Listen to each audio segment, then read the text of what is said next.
Okay, so we're doing it. So hello, everyone. Thank you so much for joining us. So I'm Kiyomi, and we're here with the lovely Devon, and we're with Center of Life. And we are so excited to be able to bring you Gail Brown from Pittsburgh Action Against Rape. And Gail is going to spend some time here speaking with us about how to keep our families safe on the internet, which is a really important topic. So we're really excited to bring you all together for this. And if you have any questions, please go ahead and put it in the feed, or we'll make sure to share contact information later and we can get you some answers. Thank you so much. Absolutely. All right. So nice to meet everybody. And let me pop my screen up here and we will get started. All right.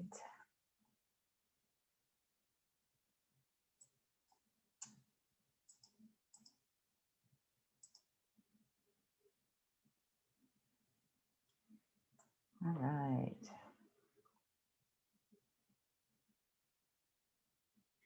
Perfect. Okay. Awesome. So my name is Gail Brown, and we can see the screen. Yes. Yes. Yep. Let's hope so. We can see the screen. We can't see. It's the notes view, just so you know. Oh goodness, we don't want that. Let's see.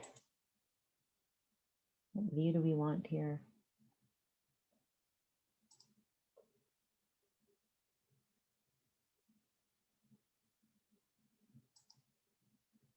There we go. All right. Woohoo. So my name is Gail Brown, and I work at PAAR, Pittsburgh Action Against Rape. So we are Allegheny County's local rape crisis center. Our office is located on the south side of Pittsburgh, and there'll be some contact information at the end of the presentation. So I work in the prevention and education department. So we go out into the community and we do programs with kids in schools, college students, community groups, trainings for professionals on a wide range of topics around sexual harassment, sexual violence, and ways people can keep themselves and their community safe. So that's just sort of a general idea of who I am and what we do. So just wanted to sort of think a little bit and get everybody thinking. And thinking about, kids being online, especially now through the pandemic, kids have been online even more for school, for, all kinds of things. So thinking about what device does your child or your children use the most? Okay, are they on a smartphone? Are they on a tablet? Are they on a laptop? And thinking about, is that a home laptop? Is that a school issued, Chromebook or some sort of school issued computer? Do they flip between the two? Is there a desktop computer at home? Is there a smart TV in the house? Do they have Xbox and PlayStation, which I think is really important to think about, especially if those devices have online access. I think we forget that those are devices. So thinking about, like, where do your kids interact the most online? And I think it's important to think about that, to think about the access that your kids have to being online and how many different ways they can get online. And what is the access that they have? What kind of controls do they have to be able to get online? What restrictions are there or not? And are we, as adults, are we on top of all of those things? Because suddenly looking at this list, you may be thinking like, oh, wow, we've got all of these things in the house. And are we paying attention to how kids are using all of these things? We also want to think too about, how do kids access these things when they're not with you? So are they using these things at school, at the library, on their own, if they have their own smartphone, tablet, laptop, that kind of thing? Are they using these things at a friend's house? and again, kind of what's happening in those environments. So hopefully just kind of asking this question has got us thinking about what are kids doing? How are they accessing the internet?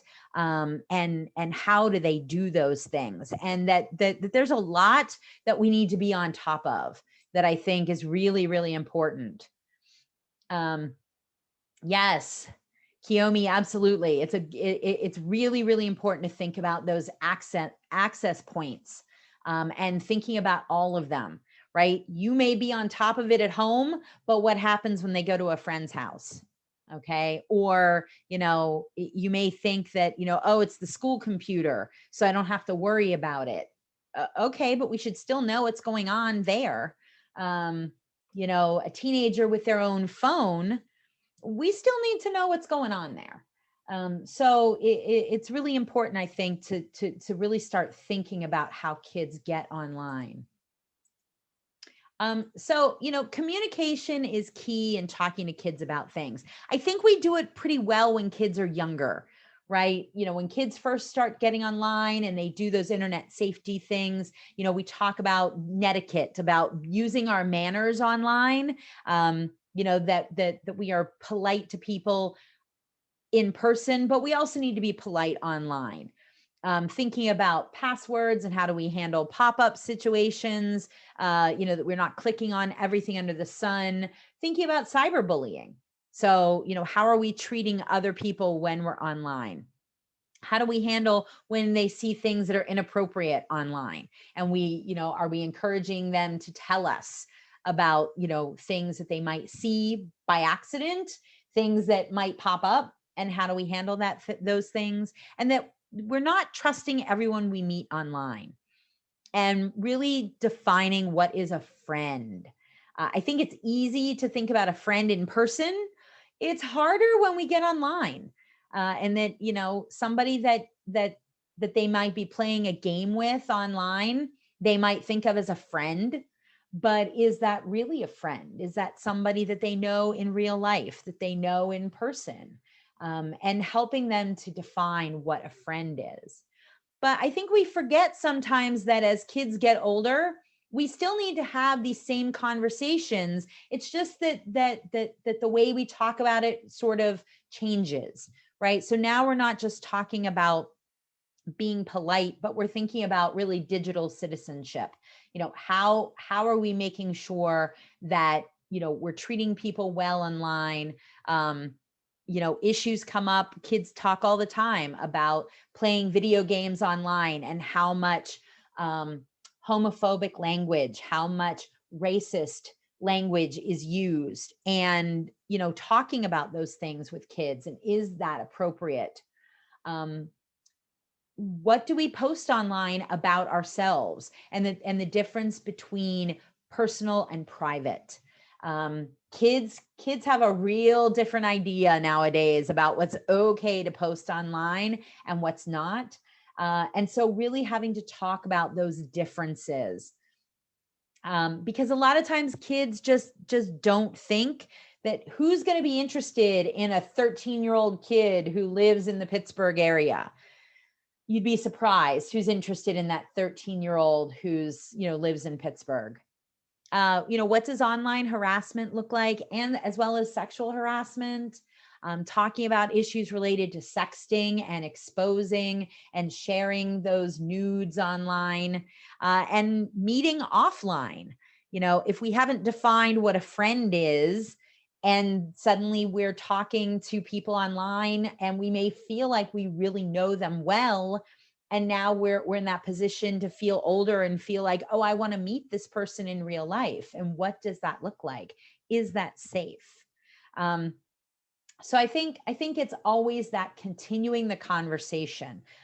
It's not sort of a one conversation and then we're done, but that the conversation has to evolve as kids get older and as their access to the internet changes. With having phones and tablets and things that they can really use on their own, that we need to change the conversation as they get older. So the big thing to think about, is certainly that, kids and adults participate in is social media, right? So social media is defined as websites or applications that enable users to create and share content or to participate in social networking, right? So we are on social media right now with Facebook, absolutely. Compared to just 5 years ago, more and more teens are using multiple social media platforms. It used to just be that people had like a Facebook page or they had, a, Instagram page. Now, we've got multiple pages and multiple accounts. And what's interesting is that people often portray themselves in different ways on different platforms. So if you talk to kids, their Facebook page, they might not use really often because that's not a cool place for kids to be. It's really become, honestly, it's sort of become the place where adults are. But they might have a Facebook page because that's the place where they connect with those older family members. Maybe that's the place where they connect with aunts and uncles or grandparents that, don't live in town. And that's that place to do that. So they portray themselves differently on Facebook than they do on their Instagram page, than they do on their Snapchat page, right? Because those places are where friends are. Those are places, with Instagram that they want to show pictures off.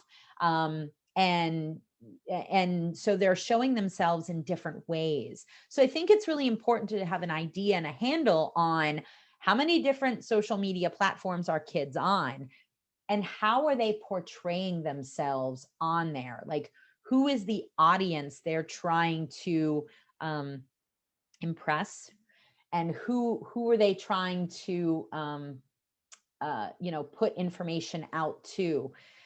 Because I think that can be very eye-opening for parents to recognize.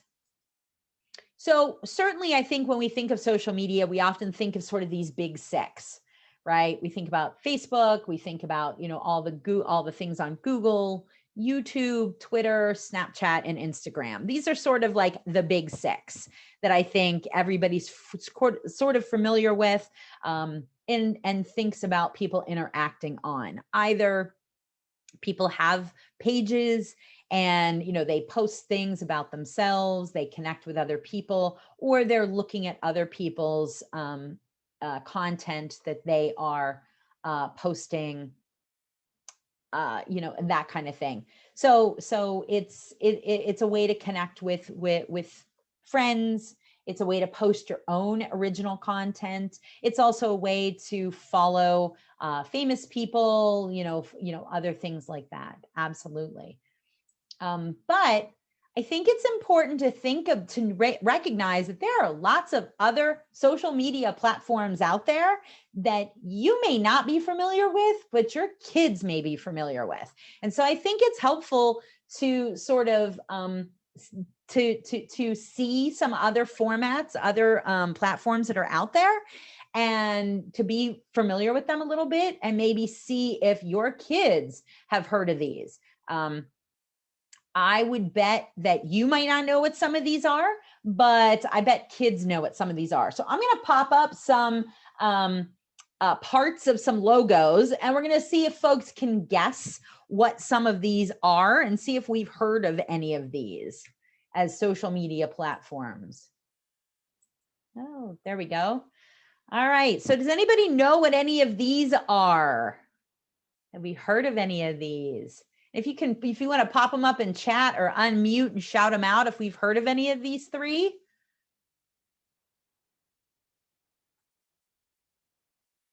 Let's see. Yeah, these are, like I said, I blocked off some of them so we could maybe play a little guessing game, right? We might not be familiar with some of these. Yeah, I bet kids are though, right? So the one up in the corner is chat roulette. So this is an interesting one that kids, often middle school kids, will tell me about this one. Yeah, Donna's saying, I don't know any of these. Kiyomi doesn't either. Yeah, and I bet kids know some of these, right? So chat roulette. So this is a place where you can go on, and middle school kids will actually tell me about, they think this is a funny one to go on. They'll go on maybe in a group, and they'll enable the chat function, but often not their own camera. And what it does basically is it allows you to sort of, like a roulette wheel, it spins the roulette wheel and stops with somebody that you can decide if you want to chat with or not. You can chat with them for a short period of time, and then you can kind of spin the wheel and connect with somebody else. What's interesting is kids will talk about how many times they laugh, and they think it's funny because they'll sort of spin the wheel, so to speak, and they'll talk about how many times they see naked people, how many times it's a naked person that shows up, and they laugh and think it's funny, and then they spin and they'll find somebody else to talk to. And you know, that they'll talk about that, right? And they think that it's funny to kind of go on here and kind of laugh about, but you know, really maybe not connecting like how really inappropriate that is for them to be on there, and like who the people are. The green one with the K, that's Kik, K-I-K. It's similar. It's a similar kind of chat site, you know, and the ability to chat, similar to Snapchat, that kind of thing. But the thing about Kik that's different from Snapchat is that it does not record any, it has no, it doesn't save any conversations. So if you log out of the app, it deletes all conversations that you've had. So it can be a great way for somebody to lure a kid if they've been talking maybe on another site that's more public, like Facebook or that kind of thing, to say, hey, if we talk on Kik, like that can be more private. And if a parent goes to look on Kik, they might see who they're friends with, but they're not going to be able to look at any conversation that they've had. So if somebody is looking to have sort of, you know, private conversations, yep, absolutely. Yeah. Yeah. Lots of unsolicited, you know, nude photos, lots of unsolicited conversations. Yeah, but it's a great way, again, for somebody to have a conversation because it can be very private. And the O one is for Omegle.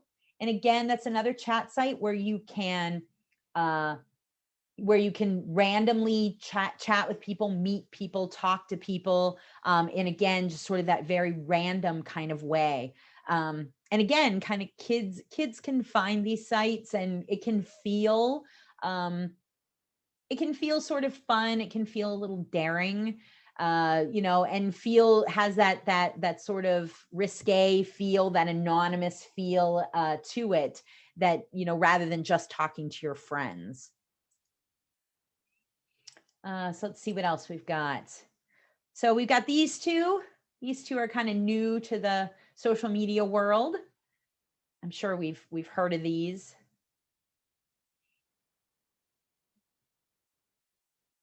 Yeah. Aha. So now we know some, right? So we've got TikTok and OnlyFans. Absolutely, right? So TikTok is fairly new, but it has taken off in a huge way. And that this is a place for kids to talk about them, and you know, and to be able to make short videos, a way to very quickly, you know, kind of put your own content out there in very short bursts. But again, can be a little dangerous depending on what they're putting out there, who's seeing those things.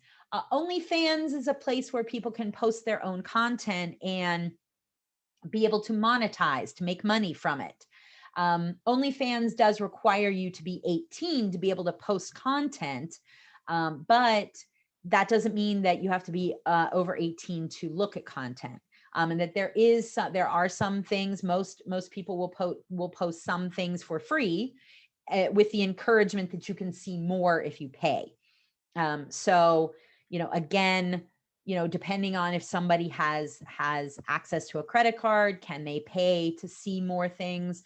So this has been a place for people to post more, you know, pornographic content, that kind of thing. Okay.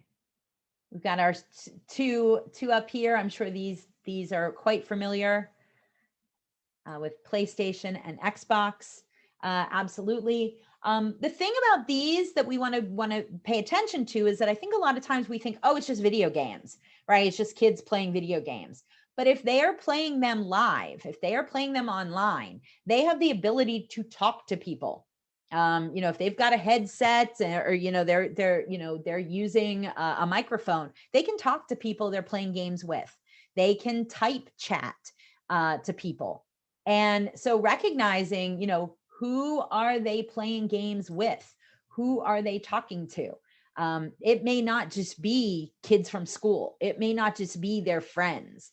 They may be on there with other people from all over the world playing games. And, it can be adults that they're playing games with. Kids tell me all the time about the amount of racist comments and homophobic comments and the amount of harassment that goes on while they're playing these games. It's just incredible. The amount of just very hurtful, especially racist things that are said, while they're playing games. So again, I think it's important to recognize that it's not just playing a video game, but if they're online, who are they talking to? What are they doing? Who are they coming into contact with? And is that necessarily appropriate for them to be playing a game? You've got a 10-year-old playing a game that they like to play online, but are they playing and there's adults in that space? Yes, Kiyomi, it is very horrible. Absolutely. And then we have these two. Okay. You may be familiar with these.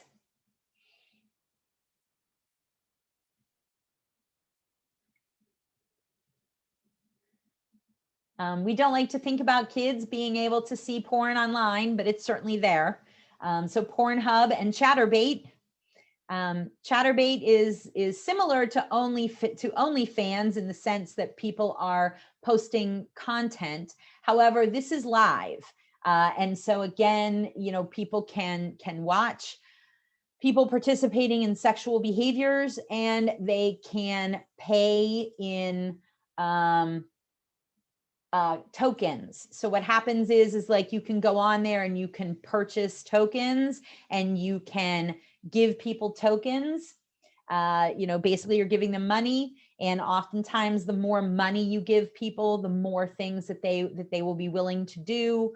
You can request people to do something for for money, that kind of thing.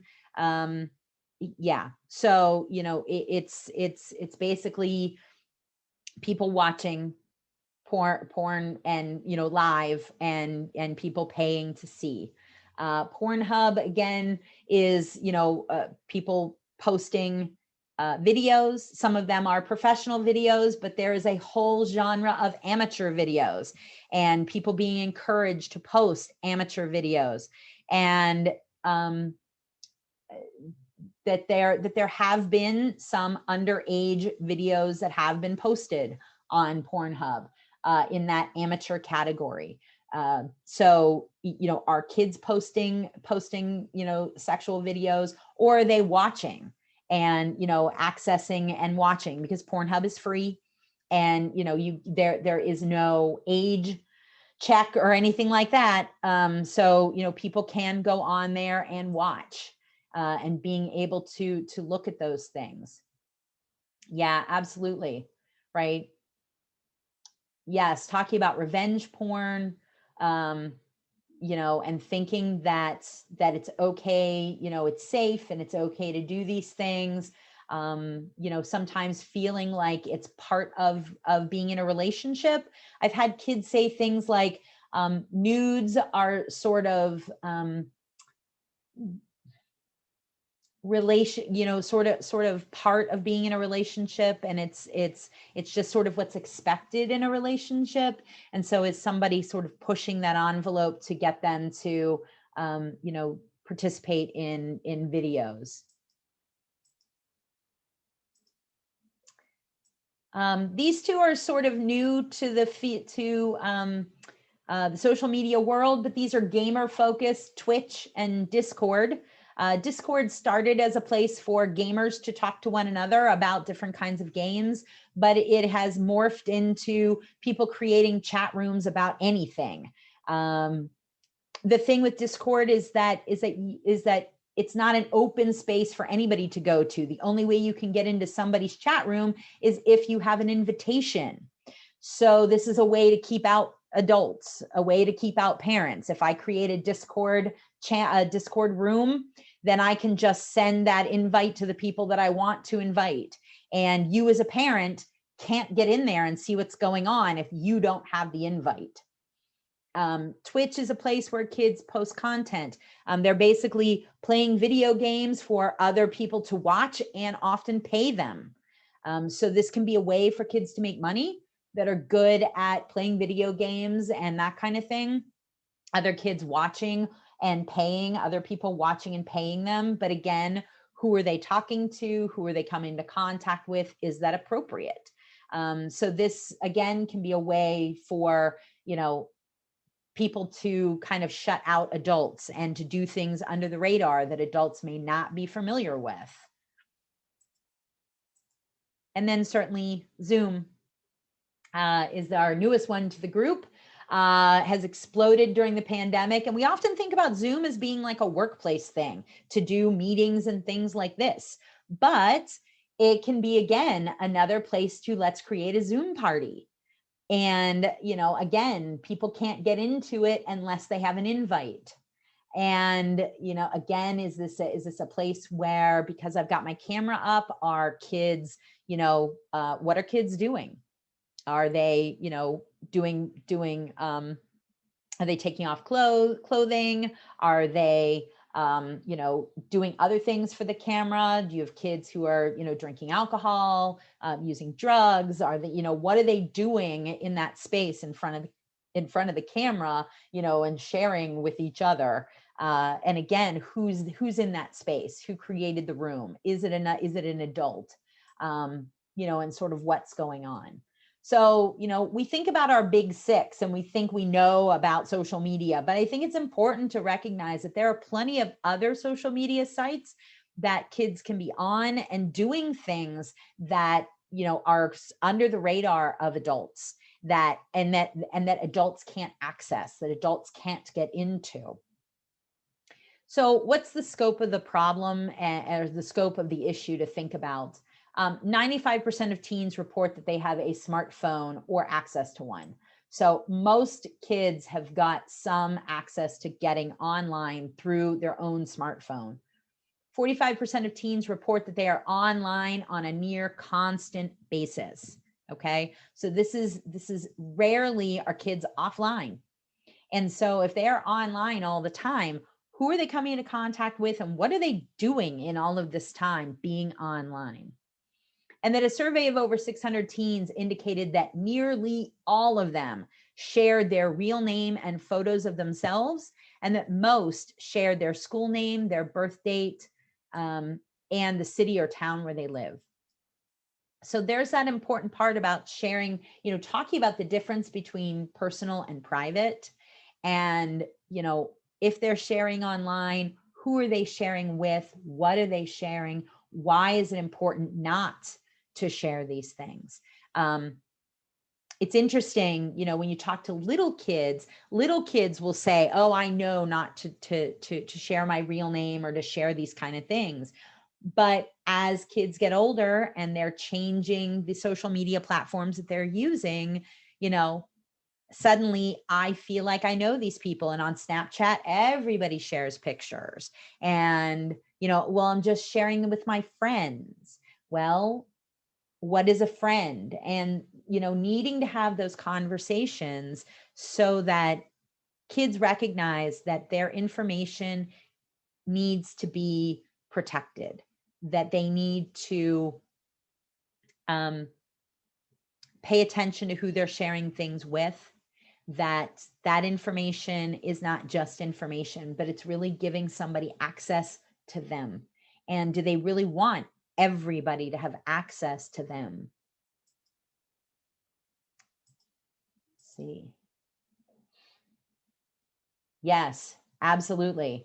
Right. They see a lot through their friends' phones. So if a kid doesn't have a phone, that doesn't mean that they can't see things and that they can't access things, because, kids are more than happy to share things with a friend, and, show them lots of things. Absolutely. So we think about harassment, social media and sexual harassment. 48% of all students experience sexual harassment in school, and more than 25% of students report experiencing sexual harassment often. And approximately 30% of students said that they have been harassed digitally. So I think that that's the hard part for kids. If you think about when, you were in school, maybe as a parent, you might have gotten harassed or bullied or sexually harassed, but you had a space to get away from that. You could go home and you didn't have to see those kids, that there was a space to get away. But now, with kids being online almost constantly, and that so much harassment happens online, they can't get away from it. And as adults, I think it's easy to tell kids, oh, just unfriend them, or just stay offline, or don't go on there, or block them. Doing that is really sort of, committing social suicide. Suddenly you block somebody, and it has this ripple effect of suddenly nobody's your friend, or you can't see things, or you can't participate in your social circle because you've done that. So it's not as easy as we might think to tell kids to just stay offline. Their whole world is online, unfortunately. And then we think about social media and sexting. And I think we think it happens more often than it really does, because when it does happen, it is such a huge deal. But in reality, only about 2.5% of teens say that they have actually sent sexually suggestive or nearly nude images of themselves. A very small percentage of kids say that they've actually done this. 7% of teens say that they have received sexually suggestive or nearly nude images of somebody that they know. So a friend, that kind of thing. So it actually happens a lot less than we might think, which I think is a good thing to recognize, that like every kid isn't doing this, but it's important. It's something that we do want to talk about with kids, so that kids don't think that this is something that they have to do, that they don't think that this is something that they have to do as part of a relationship, so that they are not feeling forced or coerced, because that's often where this happens, is that somebody feels forced or coerced as part of a relationship. If you love me, you'll send me this photo. If you don't, I'll find somebody else who will. And just feeling that nudes are part of relationship currency, that in order to be in a relationship, it's an expectation. And for some kids, they even talk about, well, it's sort of a form of safe sex.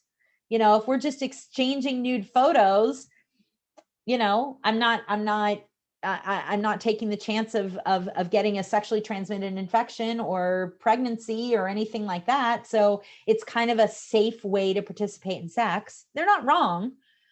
But, again, they're not thinking of the implications down the road of, once that picture is out there, what does the other person do with it? Who are they sharing it with? Where are they posting it? What's going on with that? They have no control over it anymore. And so it's just really important to talk about sexting and exposing. That's the other thing too, is that while kids may not do it, for the kids that do share it, unfortunately, what happens is that often other kids get a hold of it and then start forwarding it around. And so thinking about, while you might not do that, also we want to talk about the fact that we're not forwarding around other kids' pictures, having them, building that empathy to think about, how would you feel if your picture was out there? How would you feel if somebody was forwarding that picture around? Kids often will say things like, well, if they didn't want their picture out there, they shouldn't have shared it. What I often point out is that kids often don't know that their picture is out there. They might have sent it to a boyfriend or a girlfriend with the expectation, with a certain expectation of privacy. And now that person has exploited that and is now sharing it with others, and that that's not okay, and that we don't want to be part of that problem. So they may not even realize that their picture is out there. And then thinking about, kids and porn. Unfortunately, about 42% of 10 to 17-year-olds have seen online porn.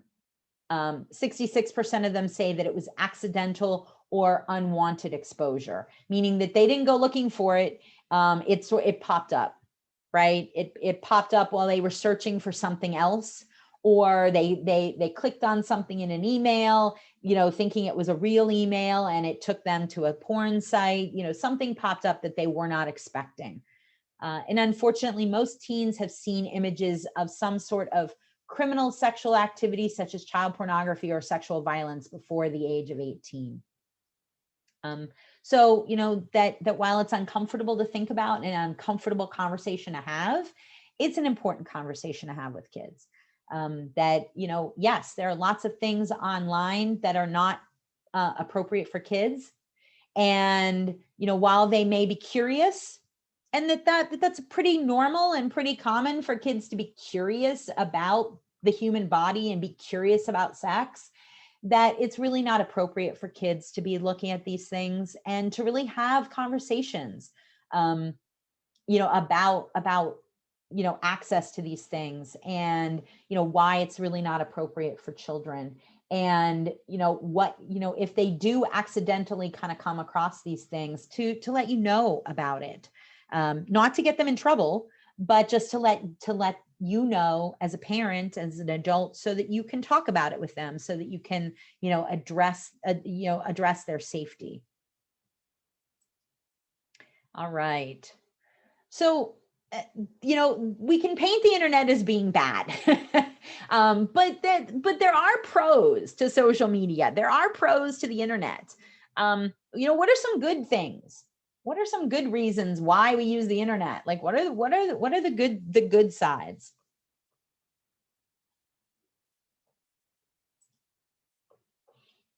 Yeah, absolutely, Kiyomi, right? Connection to people, family, friends, people that don't live near you. It's a great connection. Resources, yes, you can access so much information online.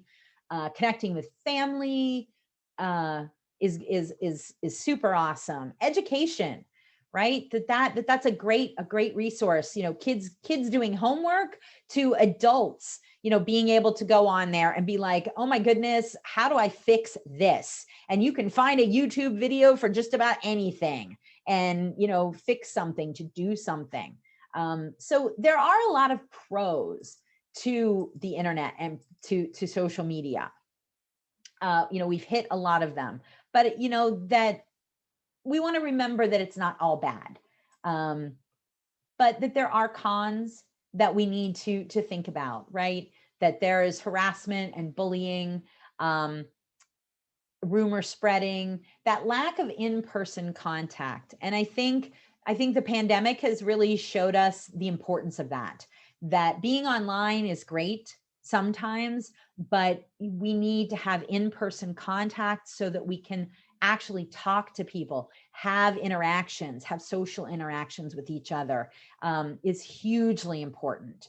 We can often get an unrealistic view of other people's lives. And I think this is really important to talk about, especially with teens, that people never post the ugly things about their lives or the bad things about their lives. They're always posting the perfect images and perfect pictures and things like that. Nobody's life is perfect, and recognizing that what we see online about people is not necessarily the whole story. And I've unfortunately had kids who will say that, that they put a picture online, maybe on Instagram. If they don't get 100 likes in an hour, they take the picture down because they think that there's something wrong with it. People don't like it, so therefore it must not be a good picture. And even if they like it, they'll take it down.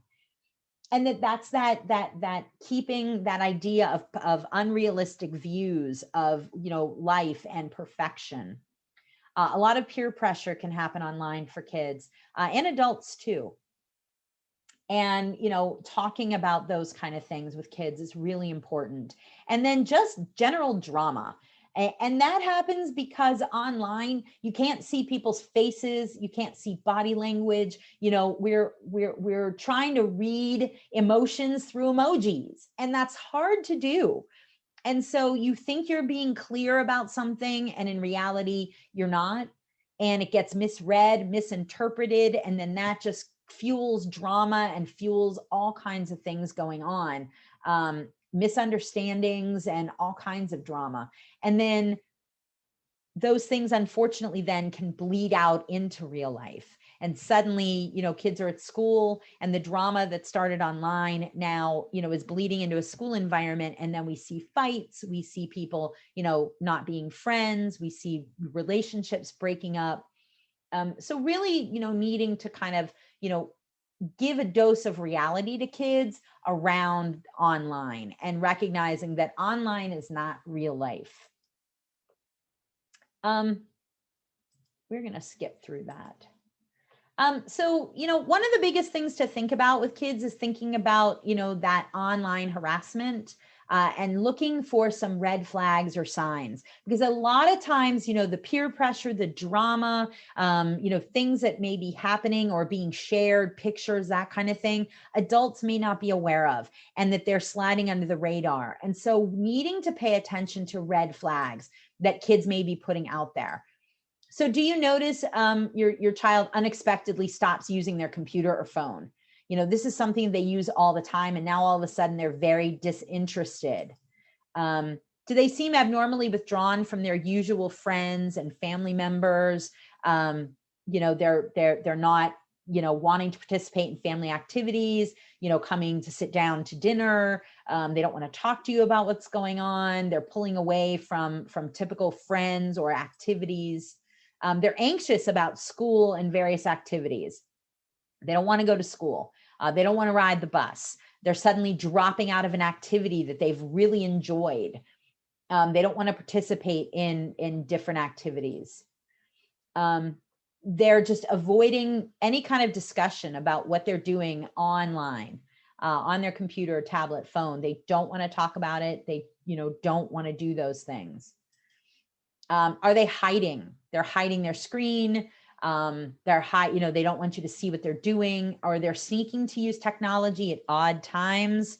There's just a lot of sneaking around going on with technology, or they flat out tell you, because sometimes what happens is that kids will try to deal with issues to a point.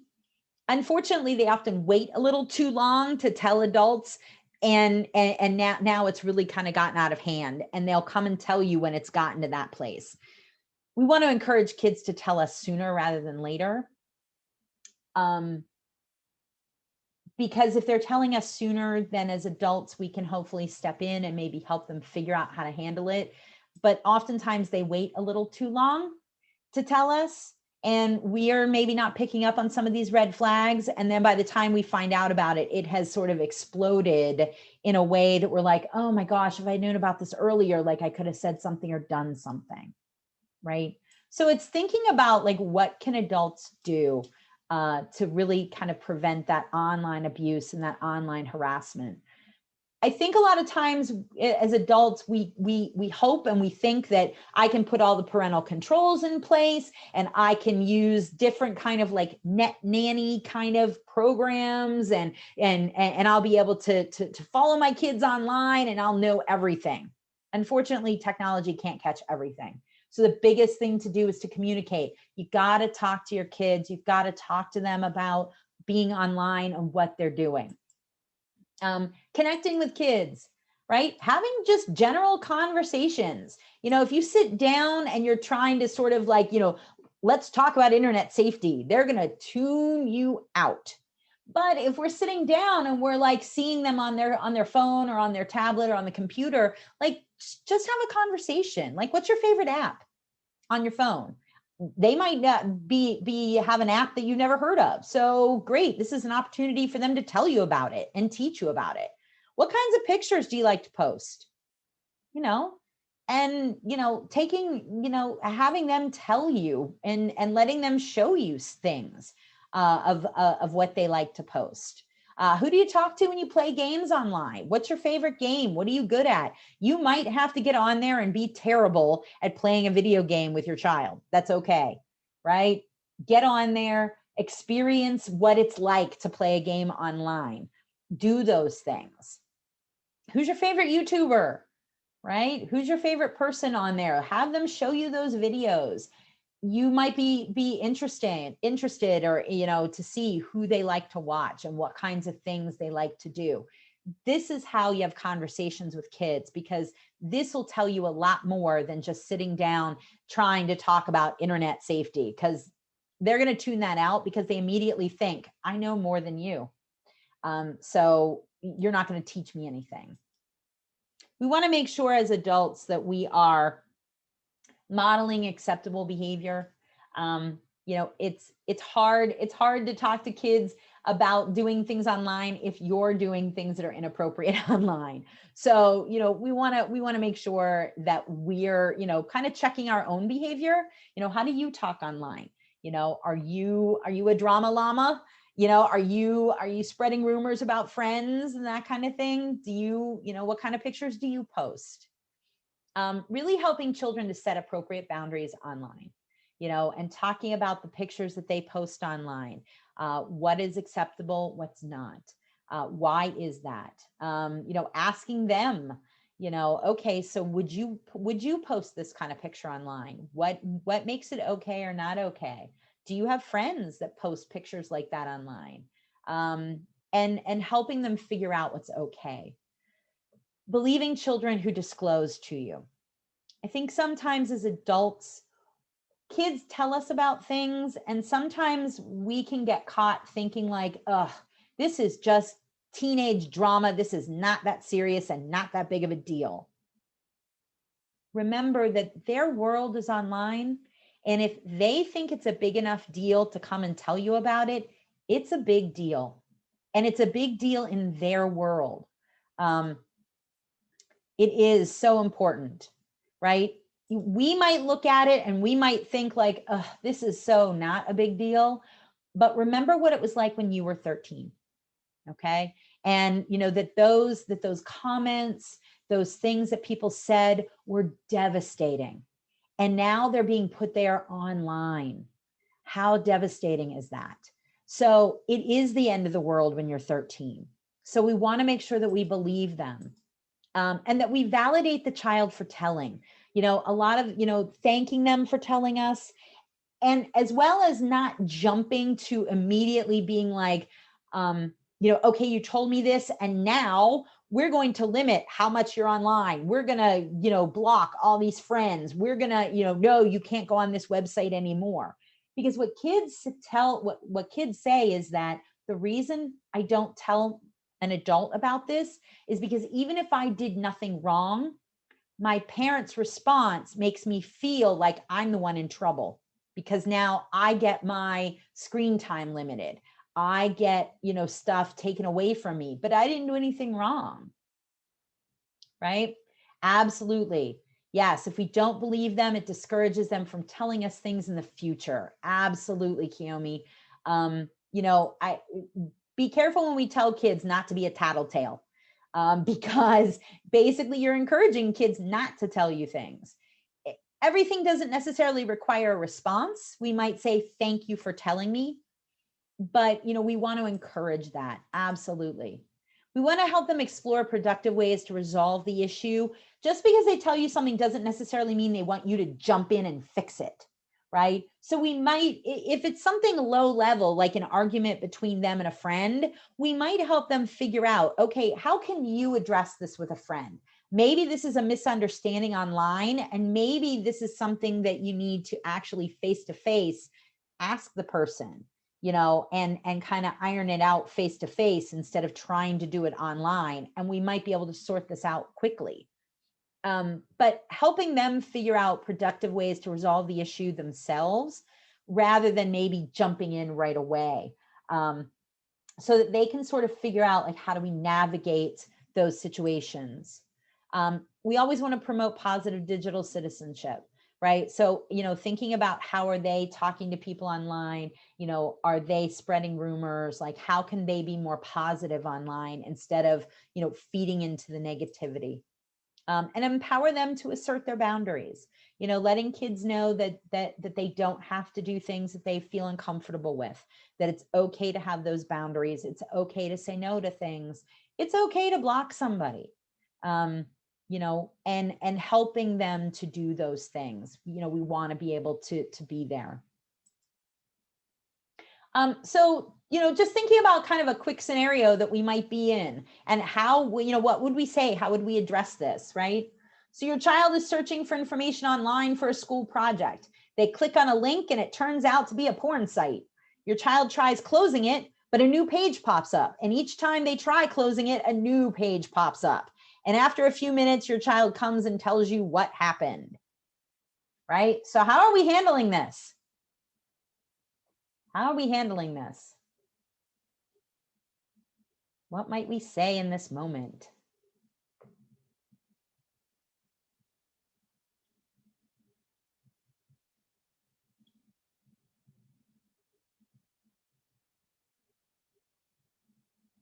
This happens more than you might think.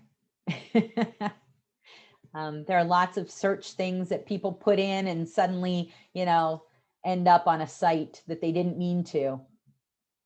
Yes, Devon, absolutely, right? Letting them know they didn't do anything wrong. This can happen to adults too. If you would be looking for something, for example, about the White House, if you go to, and people think everything ends in .com, unfortunately, if you go to whitehouse.com, you're going to a porn site. And kids don't know that, right? You have to go to whitehouse.gov to go to that actual site, right? So I think just sort of reassuring them that they didn't do anything wrong. This can happen to an adult too. And, help them figure out, in the moment, like, how do we get this closed and how do we get these to go away? We might want to talk to them about, if they saw something, like, how did that make them feel? And, acknowledging that, yeah, that can feel pretty uncomfortable, right? And that those kind of sites are for adults. They're not for kids.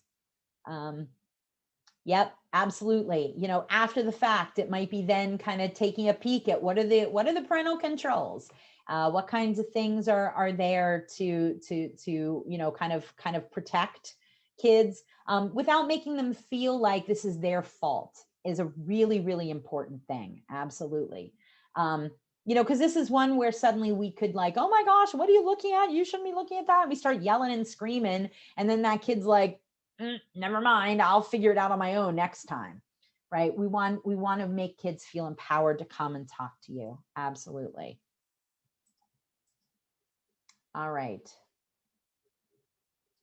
So if we think about teens then, if we were in this situation, you can hear your teen giggling and laughing in the next room. As you walk by, your teen turns the screen so you can't see it. A few minutes later, you let them know dinner is ready, and you see on the screen a semi-nude photo of a friend of your teens with a whole screen of comments posted under it. What are we saying? What are we doing in this one?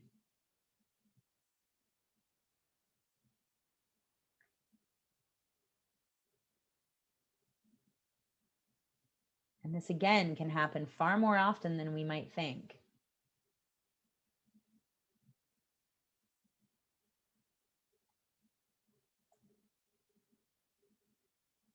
This is definitely one that lends, I think for a conversation. Absolutely. Yeah. I think definitely being honest and, kind of talking about, is that okay or not? We may ask them how they feel about their friend posting that. Yeah, absolutely. Giving them the opportunity to tell you what's going on. We may ask them if they posted any comments on there, and is that okay or not? Is this a child that Yeah, absolutely. Building that empathy, putting them in their friend's place. And is that, how would that feel? Absolutely.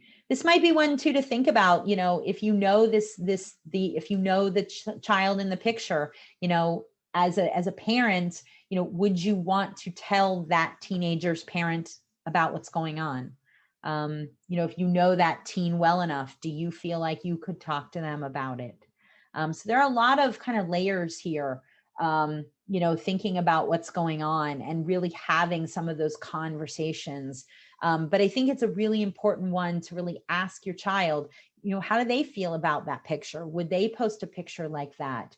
How do they feel about the comments? And really open it up for a conversation rather than a screaming like, I don't ever want to see you doing something like that, because you will just shut that down in a heartbeat.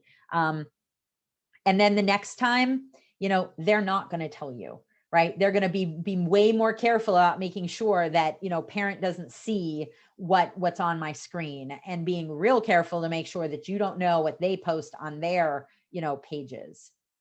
We want to make sure that we have those open dialogues and open conversations.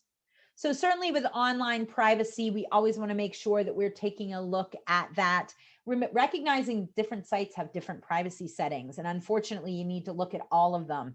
But what we can do is to really encourage youth to only friend or add people that they know, and not be talking to people that they've just met, people that are strangers, that, accepting friend requests from just anybody. Avoid having public profiles, that their profiles are much more private. That can be difficult if you've got a kid who's putting their own content out there. So, really kind of looking at, if they do like to post like videos on YouTube, or if they write and they post things, or they, take photos, that kind of stuff. It might be that they create a profile just for that, and that's separate from their personal, right? So if you've got a kid who maybe is a photographer, they might have an Instagram page that's for their photography, that's separate from their personal Instagram where their friends are on. And so helping them to do those things, and really teaching youth what's okay and not okay to post and to share. And like, how do we differentiate between a public profile and a private profile if that's appropriate? There are certainly a lot of tech options out there, and you can use a lot of different filtering and monitoring software. Looking at what your cell phone provider and your internet provider, have on and access to parents and parental controls. Looking at the individual apps to see what those settings are, and needing to sit down and do that with your child. Like, let's sit down, let's look at these, let's figure it out together, and let's set them together so that they really understand why those things are in place. That you're not doing it to be mean, you're not doing it to run their lives or that kind of thing, but you're doing it out of safety. I think when you can do that with kids, that makes them feel like they're part of the process. And that these are some places that you can go to, for help. Common Sense Media is a great resource. NetSmarts is a great resource for parents, as well as that there are educational things on there for kids. It's a great place to sit down with younger kids and kind of walk through some activities and videos to do some of the teaching that, you may not know, can be a great kind of thing to do together, even with teens. And HeartMob has some social media safety guides for each individual kind of site, so that you're not having to try to dig through their sites to find them, but has some safety guides on there that can be really helpful for parents as well. So always looking for ways to reach out. So just a quick kind of wrap up of things we've talked about, right? So there are a lot of good and bad things about social media. We don't want to think it's all bad. Monitoring and filtering technology can only catch so much. So communication with our kids is key. We want to question red flags when we see them and make sure that we are being supportive, and that really adults need to assume responsibility. Kids are kids, and kids are always going to do things, and thinking that they're okay. And it's adults that really need to be the ones to sort of step in, to make sure that they're there to be supportive, to make sure that they're there to teach, as well as to put things in place to keep them safe. You know, when kids do things, stumble upon, you know, things that are inappropriate or whatever, we can't really blame them. They're kids. So that's why we need to be the ones to really step in and be helpful. All right. All right. Any questions? Anything that's come up? Anything that's jumped out for anybody? And I'll put our PAAR information up there at the end for folks. Okay. I hope it's helpful and useful for folks. I'm going to stop share. And I can share in the chat. Maybe, possibly.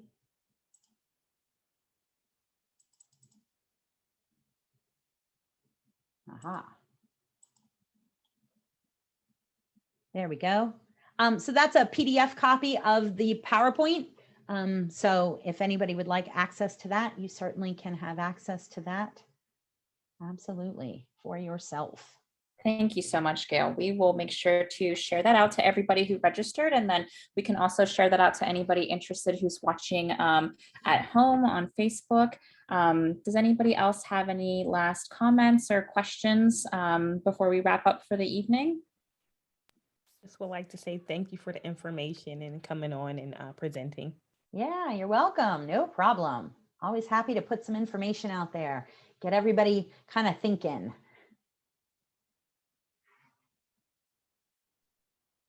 Yeah, thank you so much. You know, I think the biggest thing is like talking about how we need to be having these conversations early with our kids and the kiddos that we work with if we don't have some ourselves, but also just be able to create that trusting and open environment in relationships. So people, the kids know that they can come to us, especially when things escalate. You know, I know with working from adults who experienced different things when they were little, one of the biggest things that they talk about is, well, I tried to tell someone, but they didn't believe me. And then so that escalates as you become an adult. So, you know, when your little ones or your older ones are coming to you and talking to you, you know, just really validating their feelings. So thank you so much for touching on that and giving us some resource about how we can talk to our kids about that.